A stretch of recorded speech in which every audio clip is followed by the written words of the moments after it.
आज के इस कार्यक्रम में यहाँ पर Radhakrishna hospital and research institute के अंदर में यहाँ पर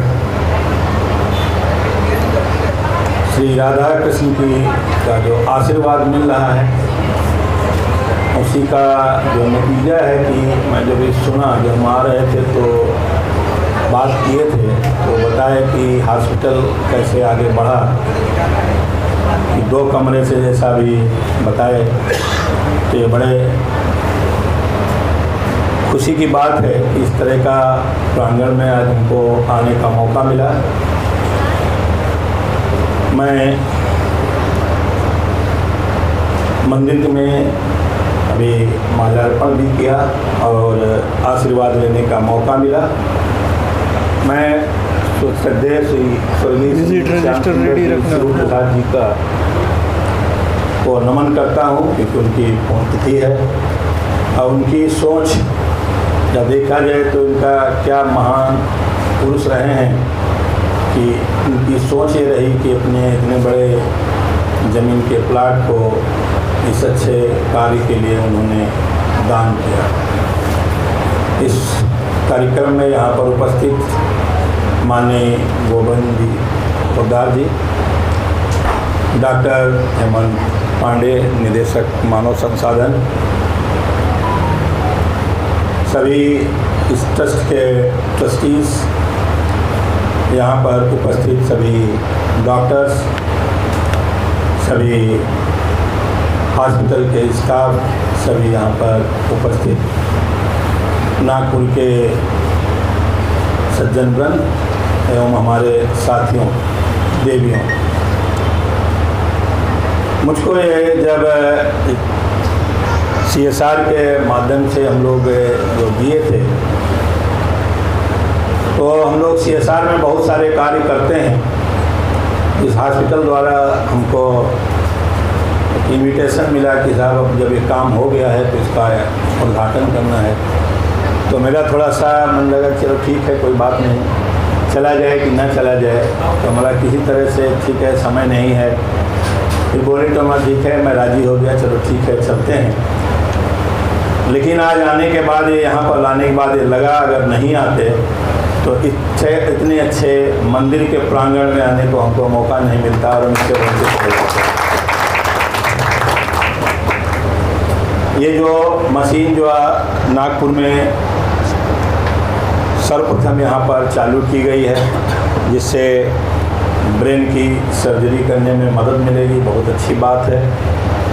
और सबसे अच्छी बात यह है कि यहाँ पर ऐसे लोगों का इलाज हो जाता है जो आर्थिक रूप से सक्षम नहीं है, क्योंकि आज के ज़माने में हम लोग देखते भी हैं, सुनते भी हैं कि मेडिकल काफ़ी महंगा हो गया है। तो ऐसी संस्थाएं नागपुर में चल रही हैं जो गरीबों का जो नहीं पैसा दे सकते हैं। अभी जैसे हम लोग जब हॉस्पिटल देख रहे थे तो जाके देखा कि डायलिसिस में भी मशीनें लगी हैं और ऐसे लोग वहाँ पर अपना डायलिसिस करवा रहे हैं जो सही में डायलिसिस बार बार कराना पड़ता है, लोग पैसे देके कराना संभव नहीं होगा। ऐसे लोगों को आप लोग जीवन दान दे रहे हैं, इससे बढ़कर कुछ नहीं हो सकता है। मानव की सेवा ही सबसे बड़ी सेवा है, सबसे बड़ा कार्य है, जिस कार्य में आप सभी लोग, आप जो ट्रस्ट के प्रेसिडेंट, सभी ट्रस्टीज़, सभी डॉक्टर्स, स्टाफ जो इस कार्य में लगे हैं, ये बहुत अच्छा कार्य हो रहा है। ऐसे कार्य करने में हम लोग को भी CSR से पैसा खर्चे करने में खुशी होती है कि ऐसे अच्छे कार्य में मेरा कंपनी का पैसा लगे। क्योंकि देखिए WCL एक ऐसी कंपनी है जो कोयला उत्पादन कर रही है और देश में और भी सब्सिडरी हैं जो कोयला उत्पादन करती हैं, लेकिन WCL में कोयला उत्पादन करना थोड़ा सा मुश्किल है, क्योंकि यहाँ की जो माइनिंग की कंडीशंस हैं वो थोड़ी सी मुश्किल हैं। ऐसे ही मुश्किल भरे काम में हमारे कर्मचारी, हमारे साथी उसमें दिन रात मेहनत कर रहे हैं और मेहनत करके कोयला निकाल रहे हैं। और जहाँ पर आप लोग को विदित होगा कि अभी तो ओपन कास्ट माइन हो गई तो ठीक है, रात में ही अंधेरा होता है, लेकिन अंडरग्राउंड कोल माइन में जब कोयला निकलता है तो उसमें माइन के चालू होने से लगा के माइन के बंद होने तक हमेशा अंधेरा ही रहता है, कभी उजाला अंदर नहीं होता है। उन कंडीशन में काम करना वहाँ पर कोई आसान बात नहीं होती है, माइनिंग जोखिम भरा कार्य है। लेकिन देश की प्रगति के लिए, देश में सेवा करने के लिए, कि आप सभी लोग जानते हैं कि बिजली कितनी महत्वपूर्ण आज ऊर्जा हो गई है कि बिना बिजली के आप 1 मिनट नहीं रह सकते हैं। सभी लोगों का मोबाइल चार्जिंग से लगा के अगर आज अच्छे ट्रीटमेंट में भी जाते हैं, इलाज कराते हैं, तो बिजली से ही संभव हो पा रहा। अगर बिजली नहीं होती तो हो सकता है ये सब मेडिकल सुविधाएँ भी नहीं होती। तो इसके लिए ज़रूरत है बिजली की, और बिजली के लिए सबसे ज़्यादा ज़रूरत आज कोयले के ही है। कि आप लोगों को भी विदित होगा, पढ़े होंगे कि आज भी बिजली का अपने देश में उत्पादन 70% से अधिक कोयले के माध्यम से ही होता है। अगर कोयला नहीं निकाला जाएगा तो समझ सकते हैं कि देश में बिजली आपूर्ति करना कितना मुश्किल काम होगा। तो देश के विकास के लिए हमारे जो साथी इतनी मेहनत कर रहे हैं, काम कर रहे हैं, और जैसा कि अभी बताया कि कोयले की खदान में जाने से कोयला तो लगता ही है, तो बात सही है। जब भी कोयले की खदान में आप काम करने जाएंगे तो आपके कपड़े साफ नहीं रह सकते हैं, शरीर में कोयले का दाग लगेगा, कपड़े में कोयले का दाग लगेगा। लेकिन ये निकालना इसलिए ज़रूरी है क्योंकि अगर देश में उजाला लाना है तो कोयला का निकालना ज़रूरी है। तो कोयले को जो बोलते हैं कि है काला, लेकिन उजाले के लिए बहुत महत्वपूर्ण है, और जो ये उजाला दे रहा है।